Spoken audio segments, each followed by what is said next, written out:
नमस्ते दोस्तों। आज मैं आपके लिए एक नई कथा लेकर आ चुके हैं जो भगवान शिव और माता पार्वती की कथा प्रेम है, अटूट समर्पण और धैर्य का एक अनुभव उदाहरण है। यह कहानी मुख्य रूप से पार्वती जी की कठिन तपस्या और शिव के प्रति उनके निस्वार्थ अनुराग पर आधारित है।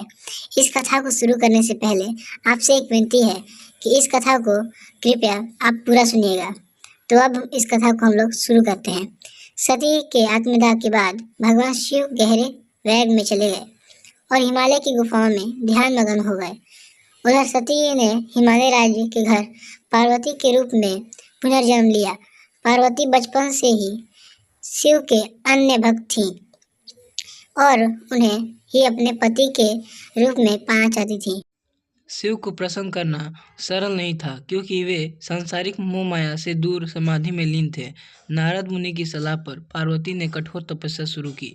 उन्होंने राजसी सुख सुविधाओं का त्याग कर दिया और हजारों वर्षों तक कड़ाके की ठंड, मूसलाधार बारिश और तपती धूप में निराहार रहकर साधन की। उनकी तपस्या इतनी कठिन थी कि उन्होंने अंत में सूखे पत्ते खाना भी छोड़ दिया। कारण उनका नाम अपर्णा पड़ा। पार्वती की भक्ति की परीक्षा लेने के लिए शिव एक वृद्ध ब्राह्मण का रूप धारण कर उनके पास पहुँचे।